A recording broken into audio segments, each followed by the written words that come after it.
থেকে অনুরোধ করতেছি, যেহেতু ধানের শীষে ভোট দিবেন,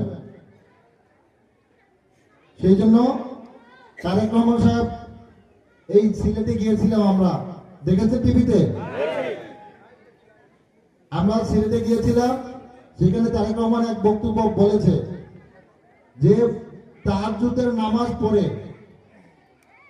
সবাইকে তাহাজ্জুদের নামাজ পড়ার জন্য তারেক রহমান সাহেব অনুরোধ করেছেন। পড়বেন সবাই? বলছে তাহাজ্জুদের নামাজ পড়ে ফজরের নামাজ পড়তে বলছে কেন্দ্রে যায়। আপনারা 7টার মধ্যে লাইনে দাঁড়াবেন, ভোটের জন্য দাঁড়াবেন।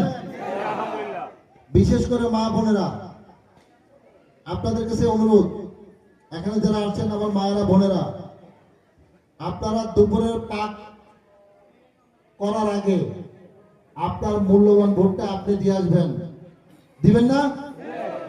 মায়েরা বোনেরা সবাই আমার দিকে একটু তাকান, সবাই আমার দিকে একটু তাকান। আপনার সন্তানের জন্য, ভাইয়ের জন্য 7টার মধ্যে কেন্দ্রে যাবেন। সকাল 7টার মধ্যে, সকাল 7টার মধ্যে আপনারা কেন্দ্রে যাবেন। সবাই বলেন ইনশাআল্লাহ। কারণ হচ্ছে মায়েরা তো দুপুরে পাকজন শুরু করে, তারপর পাক করে, গোসল করে, খাবার দাবার করে চলে যায়, 3টা বেজে যায়, তাই না? সেই জন্য ভোটটা দিয়ে এসে আপনি নিশ্চিন্তে আপনার কাজটা করতে পারেন, তাই না ভাইরা?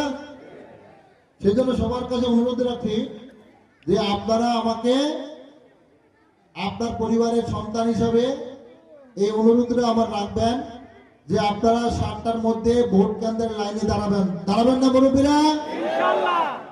আপনারা আপনাদের আত্মীয় স্বজন, পরিবারের সবাইকে নিয়ে, আত্মীয় স্বজন, পাড়া প্রতিবেশীকে নিয়ে, প্রত্যেকে আমাদের প্রিয় নেতা জনাব তারেক রহমানের অনুরোধ এবং আহ্বানে আপনারা ভোট কেন্দ্রে 7টার মধ্যে যাবেন ইনশাআল্লাহ।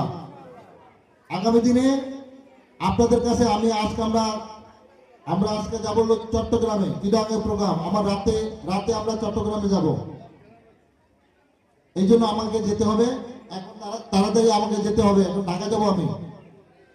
আমি আপনাদের জন্য শুধু এই প্রোগ্রামটা রেখেছি, যেহেতু আলালপুরের মানুষ আমার পরিবারের মধ্যে অন্তর্ভুক্ত, এবং আলালপুরের মানুষ আমার পরিবারের বাইরে কেউ না, আমার আত্মীয় স্বজন সবাই। সেই জন্য আমি আমার আপন পরিবারের কাছে আসছি, আপনাদের কাছে। আপনারা আমার জন্য দোয়া করবেন, আমাদের প্রিয় নেতা জনাব তারেক রহমান সাহেবের জন্য দোয়া করবেন। আগামী দিনে তারেক রহমান সাহেবের পরিবারের জন্য দোয়া করবেন। আগামী দিনে যাতে